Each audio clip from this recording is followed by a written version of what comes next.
যে যাকে ভালোবাসবেন তাকেই বিয়ে করবেন। যাকে আপনি ফিল করেন যে ইউ লাভ হার, তাকেই আপনি বিয়ে করবেন, তা না হলেই ঝামেলা। ভালোবাসাটা ফিল না করলে বিয়ে করা যাবে। ঘটনা এখানে শেষও নেই, আসল ঘটনা সামনে। যদি তোমরা কেউ কাউকে প্রপোজ করো, তখন যদি ওই মেয়ের কিছু অংশ, তার চেহারা, তার শরীর, তার দেহ সব মিলে তাকে দেখে এমন কিছু দেখে নেওয়া যায় যেটা তোমাকে তাকে বিয়ে করার প্রতি উদ্বুদ্ধ করবে, সেজন্য এটা করে।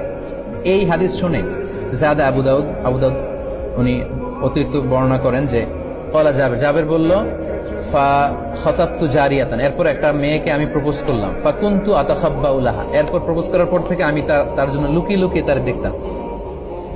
আল্লাহ রাসূলের সাহাবী।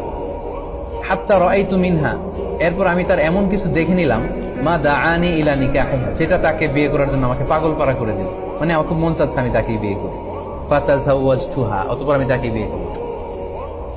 তাহলে অনেক সময় এমন লাজুকতা কাজ করে অনেক ছেলের, মেয়ে আসছে তার দিকে তাকাইতেই পারতেছে না, সে এরকম হয়ে আছে, লাল হয়ে গেছে, হতে পারে, এটা ভেরি সিম্পল। তখন আপনি লুকিয়ে তাকে দেখতে পারেন, মানে শালীন ওয়েতে আর কি। লেটস সে সে পাশে বসে খাচ্ছে, আপনি দেখলেন তাকে, সে কলেজে যাচ্ছে, একটু দেখে নিলেন।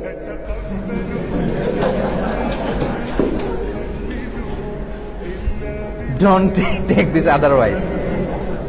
এখন যদি আমার এতটুকু আলোচনা কেটে কেউ ফেসবুকে দেয়,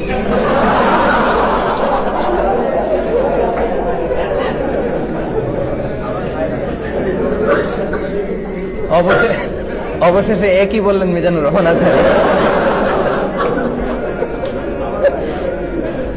কিন্তু আগে আগে যে আমি স্টেপ বাই স্টেপ আমার শ্রোতাদেরকে নিয়ে আমি আগাতে আগাতে এই পর্যায়ে আসছি, এটা কিন্তু মিসিং। সো তাহলে যদিও কথাটা শোনা যাচ্ছে কেমন যে কি কলেজে গেলে কি টিজ করতে যাবো নাকি তাকে, না, টিজিং করার জন্য তো না। সেটা হচ্ছে আপনি তাকে বিয়ে করবেন, এজন্য তাকে দেখে নেয়া, সে যাচ্ছে, হাঁটতেছে, কথা বলতেছে, হ্যাঁ, তার কথা বলা, তার চাল চলনটা আপনি দেখে নেবেন। এমন কিছু দেখে নেবেন যাতে করে তার প্রতি আপনার ফিলিংস তৈরি হয় এবং ভালোবাসতে উদ্বুদ্ধ হন এবং বিয়ে করতে আপনি ডিসাইড করতে পারেন। এই পয়েন্টটা ক্লিয়ার না? দেখেন, জাবের রাদিয়াল্লাহু তাআলা আনহু আল্লাহ রাসূল সাল্লাল্লাহু আলাইহি ওয়াসাল্লামের কত কাছের সাহাবী। উনি এই হাদিস থেকে এরকমই বুঝেছেন যে আমি যেহেতু কাছে যেয়ে দেখতে পারেন, আমি দূর থেকে তাকে লুকায় লুকায় অনেকবার দেখে ভালো লাগছে, পরে বিয়ে করছি। আচ্ছা, এবার বুখারীর একটা হাদিস শুনে